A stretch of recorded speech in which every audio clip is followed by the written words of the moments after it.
Assalamualaikum warahmatullahi wabarakatuh. Perkenalkan, nama saya Riri Nurmalasari, NPM A1C023010, kelas 1B, Prodi Pendidikan Matematika, Fakultas Keguruan dan Ilmu Pendidikan, Universitas Bengkulu. Di sini saya akan mengulas kembali materi tentang pengelolaan pendidikan dalam rangka memenuhi tugas mata kuliah pengelolaan pendidikan dengan dosen pengampu Bapak Dr. Muhammad Kristiawan, SPDI MPD.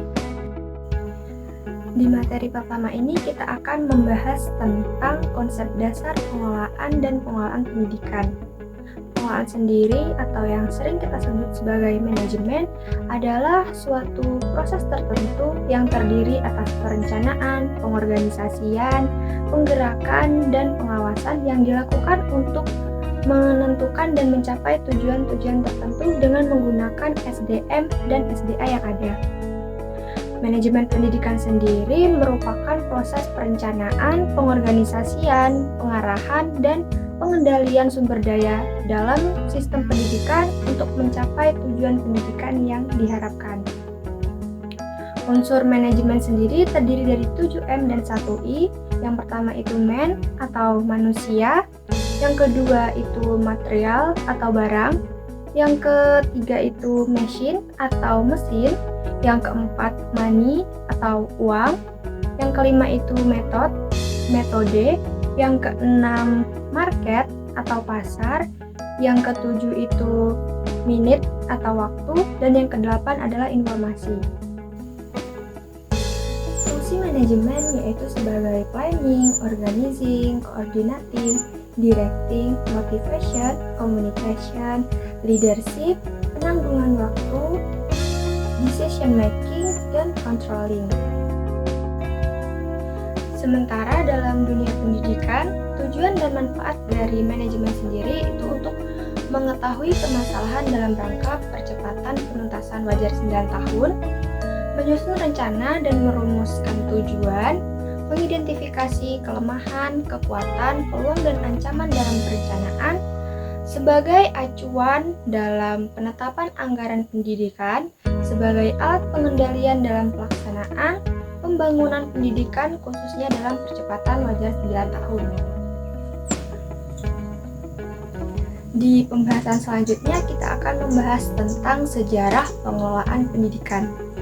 Manajemen pendidikan memiliki sejarah yang sangat panjang dalam proses perkembangannya. Perkembangan manajemen pendidikan berawal di Amerika Serikat pada abad ke-19 dan selanjutnya menyebar ke berbagai negara. Di Indonesia sendiri, bidang tersebut mulai dikenal pada penghujung abad ke-19 dan berkembang pesat pada tahun 2000-an setelah diberlakukannya desentralisasi pendidikan. Selanjutnya kita akan membahas tentang proses dan substansi pengelolaan pendidikan.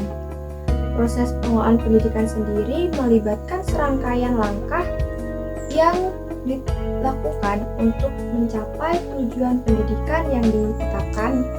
Beberapa tahapan proses pengelolaan pendidikan yaitu perencanaan, pengorganisasian, pelaksanaan, pengawasan, dan evaluasi.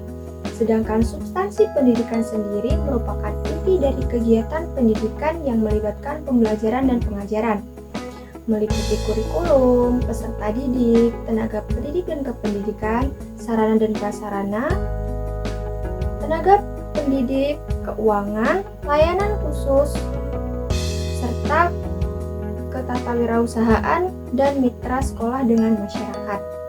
Manfaat dari kolaborasi substansi dan pengelolaan pendidikan sendiri yaitu untuk pengembangan kurikulum, penerapan metode pengajaran inovatif, pemanfaatan sumber daya secara efisien, dan pengukuran dan peningkatan kinerja.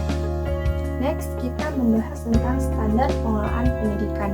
Standar pengelolaan merupakan salah satu standar pendidikan nasional yang mengatur perencanaan, pelaksanaan, dan pengawasan kegiatan pendidikan. Dalam standar pengelolaan pendidikan sendiri itu terdapat 8 poin. Yang pertama standar isi, yang kedua standar proses, yang ketiga standar kompetensi lulusan, Yang keempat itu standar pendidik dan tenaga pendidik. Yang kelima standar sarana prasarana. Yang keenam standar pengelolaan. Yang ketujuh standar pembiayaan. Dan yang kedelapan itu standar penilaian pendidikan. Selanjutnya kita akan membahas tentang pengelolaan kurikulum dan pembelajaran. Kurikulum dan pembelajaran merupakan elemen penting dalam pendidikan. Kurikulum adalah suatu sistem yang terdiri dari berbagai komponen yang saling terkait dan mendukung satu sama lainnya. Komponen-komponen tersebut mencakup tujuan pembelajaran, materi pembelajaran, metode pengajaran, dan evaluasi hasil pembelajaran. Kurikulum yang baik adalah kurikulum yang dirancang dengan memperhatikan prinsip relevan, komprehensif, berorientasi pada siswa, fleksibel, berkelanjutan, dan terpadu serta berbasis nilai. Di Indonesia sendiri sudah pernah berlaku kurikulum masa Orde Baru yaitu kurikulum 1968, kurikulum 1975, kurikulum 1984, dan kurikulum 1994. Pada masa reformasi, Indonesia memiliki kurikulum 2004, 2006, 2013, dan kurikulum merdeka yang sekarang berlaku. Selanjutnya kita akan membahas tentang pengelolaan tenaga kependidikan. Tenaga kependidikan merupakan sekelompok masyarakat yang memiliki pemahaman dalam pengembangan pendidikan serta mendedikasikan diri untuk kepentingan pendidikan bangsa. Menurut Undang-Undang Nomor 20 Tahun 2003 tentang Sistem Pendidikan Nasional Pasal 39 Ayat 2, pendidik merupakan tenaga profesional yang bertugas merencanakan dan melaksanakan proses pembelajaran, menilai hasil pembelajaran, melakukan bimbingan dan penelitian, serta melakukan pengabdian kepada masyarakat, terutama bagi pendidik perguruan tinggi. Nah, dalam pengelolaan tenaga kependidikan ada beberapa hal nih yang harus diperhatikan. Yang pertama itu perencanaan tenaga pendidik, yang kedua rekrutmen dan seleksi, yang ketiga itu penempatan dan pengawasan, yang keempat pengembangan profesional, yang kelima evaluasi kinerja, dan yang keenam kesejahteraan dan motivasi. Selanjutnya kita membahas tentang pengelolaan peserta didik. Pengelolaan peserta didik adalah serangkaian kegiatan yang dilakukan oleh pihak sekolah atau lembaga pendidikan untuk mengatur dan mengelola peserta didik dalam mencapai tujuan pendidikan. Pengelolaan peserta didik meliputi beberapa aspek. Yang pertama, penerimaan dan pendaftaran. Proses penerimaan peserta didik baru termasuk pengumpulan dokumen, seleksi, dan pendaftaran. Yang kedua, pembinaan dan pengembangan peserta didik. Proses yang dilakukan terhadap peserta didik agar menjadi manusia yang diharapkan sesuai dengan tujuan pendidikan. Dalam hal ini, bakat, minat, dan kemampuan peserta didik harus ditumbuh kembangkan secara optimal melalui kegiatan kurikuler dan ekstrakurikuler. Yang ketiga, evaluasi pembelajaran peserta didik. Proses penentuan nilai prestasi peserta didik dengan menggunakan patokan-patokan tertentu guna mencapai tujuan pembelajaran yang telah ditentukan sebelumnya. Yang keempat, pengaturan mutasi peserta didik dan dropout. Selanjutnya kita akan membahas tentang mengolaborasi pengelolaan sarana dan prasarana pendidikan. Sarana dan prasarana pendidikan merupakan fasilitas yang dibutuhkan dalam proses kegiatan belajar mengajar, baik itu dalam bentuk bergerak maupun tidak bergerak. Macam-macam sarana prasarana pendidikan yaitu berupa ruang belajar, ruang administrasi, ruang penunjang, buku, komputer, alat laboratorium, dan lain sebagainya. Adapun tujuan sarana dan prasarana pendidikan yaitu untuk memberikan sistem kerja yang teratur dalam pengelolaan kependidikan berupa fasilitas yang digunakan untuk proses kegiatan pembelajaran. Mengolaborasi pengelolaan sarana dan prasarana pendidikan penting dilakukan untuk memastikan bahwa fasilitas pendidikan yang ada dapat digunakan secara efektif dan efisien. Nah, proses tahapan pengelolaan sarana dan prasarana di setiap sekolah itu tentunya sama. Yang pertama itu pengadaan sarana dan prasarana pendidikan, yang kedua penyimpanan penyediaan sarana dan prasarana pendidikan, yang ketiga penyaluran, dan yang keempat itu pemeliharaan sarana dan prasarana. Selanjutnya kita akan membahas tentang pengelolaan keuangan pendidikan. Pengelolaan keuangan pendidikan atau disebut juga dengan pembiayaan pendidikan adalah sejumlah kegiatan yang berhubungan dengan pengadaan keuangan, pemanfaatan keuangan, hingga pertanggungjawaban keuangan dengan harapan tercapainya tujuan pendidikan secara efektif dan efisien. Fungsi utama pengelolaan keuangan yaitu 1. Sebagai planning atau perencanaan keuangan, meliputi perencanaan arus kas dan laba rugi. Yang kedua, budgeting atau anggaran, meliputi perencanaan, penerimaan, dan pengalokasian anggaran biaya. Yang ketiga, controlling atau pengadaan keuangan, meliputi evaluasi serta perbaikan atas keuangan dan sistem keuangan perusahaan. Yang keempat, auditing atau pemeriksaan keuangan. Ini dilakukan dengan melakukan audit internal atas keuangan perusahaan. Yang kelima, reporting atau pelaporan keuangan. Bisa dilakukan dengan menyediakan laporan informasi tentang kondisi keuangan perusahaan dan analisis resiko laporan keuangan. Jadi, fungsi manajemen keuangan pada prinsipnya dimulai dari perencanaan anggaran sekolah, pelaksanaan anggaran belanja sekolah, penyelenggaraan pembukaan dan penyampaian laporan, pengawasan pelaksanaan anggaran sekolah, dan evaluasi kinerja keuangan, serta merancang anggaran sekolah selanjutnya. Selanjutnya kita akan membahas tentang pengelolaan hubungan sekolah dengan masyarakat. Hubungan sekolah dengan masyarakat adalah interaksi saling menguntungkan antara organisasi sekolah dan komunitasnya. Sekolah memiliki tanggung jawab hukum dan moral untuk memberikan informasi mengenai tujuan, program, kebutuhan, dan kondisinya kepada masyarakat. Sementara sekolah juga harus memahami kebutuhan, harapan, dan tuntutan masyarakat. Berikut beberapa cara atau langkah yang dapat diambil untuk mengelola hubungan sekolah dengan masyarakat. Yang pertama, komunikasi yang efektif. Sekolah harus menjaga komunikasi yang terbuka dan transparan dengan masyarakat.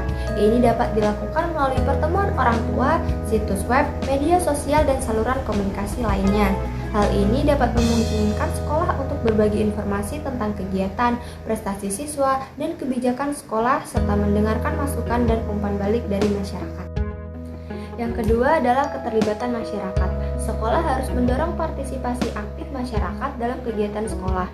Ini dapat mencakup mengundang orang tua untuk menjadi sukarelawan, mengadakan pertemuan komite orang tua, dan lain sebagainya. Hal ini dapat memperkuat ikatan sekolah dengan masyarakat, serta memperoleh dukungan yang lebih besar dari masyarakat. Yang ketiga, kemitraan dengan organisasi lokal. Sekolah dapat menjalin komunikasi dengan organisasi lokal seperti perusahaan, lembaga amal, atau lembaga pemerintah. Kemitraan semacam ini dapat memberikan sumber daya tambahan, kesempatan belajar, memperluas jaringan, dan dukungan finansial bagi sekolah. Yang keempat, responsif terhadap kebutuhan masyarakat. Sekolah harus peka terhadap kebutuhan dan harapan masyarakat. Ini berarti mendengarkan masukan dan umpan balik dari masyarakat, serta merespon dengan tindakan yang sesuai.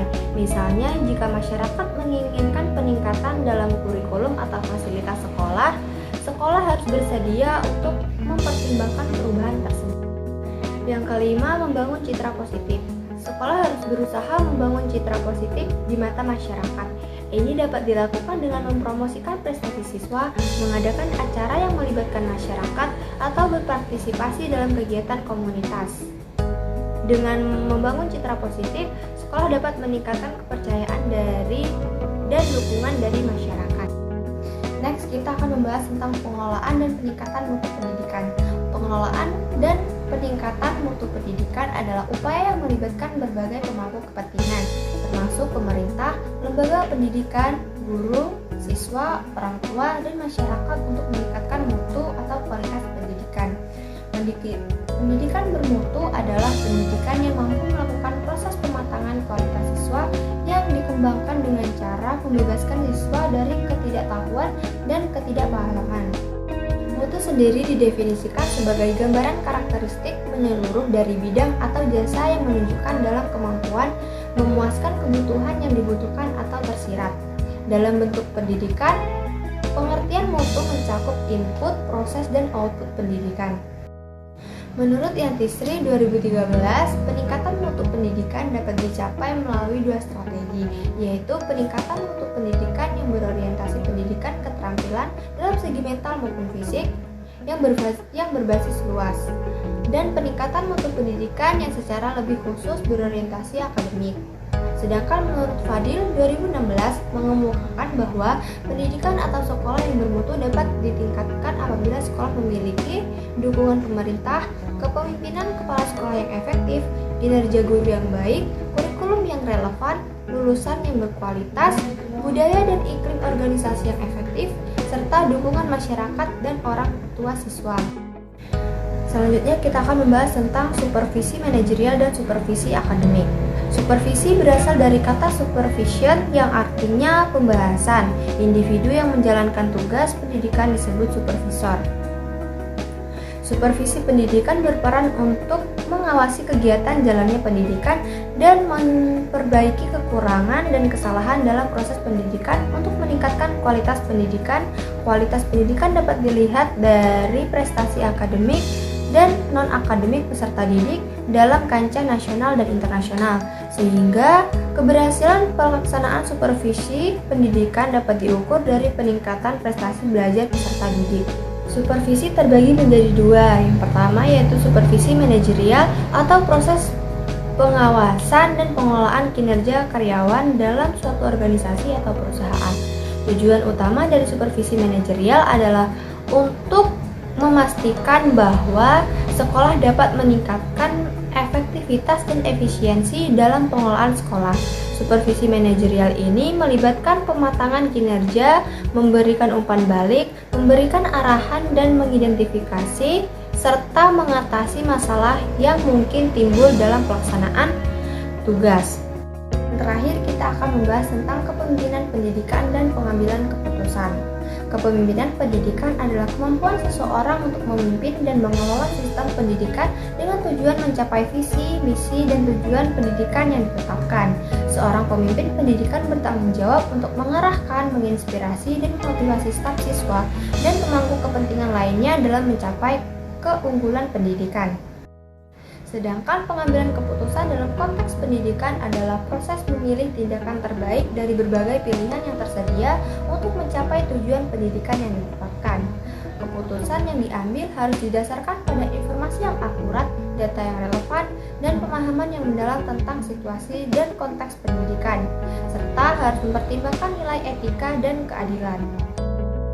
Untuk melakukan kepemimpinan dan pengambilan keputusan, pemimpin pendidikan harus memiliki keterampilan yang kuat, seperti kemampuan mengomunikasikan sesuatu dengan baik, kemampuan membangun hubungan yang baik, kemampuan memotivasi dan menginspirasi orang lain, serta kemampuan untuk mengelola konflik dan perubahan.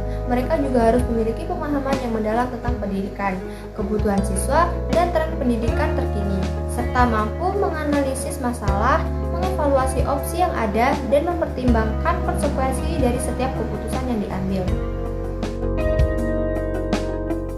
Mungkin sekian yang dapat saya sampaikan. Lebih dan kurangnya saya mohon maaf. Wassalamualaikum warahmatullahi wabarakatuh.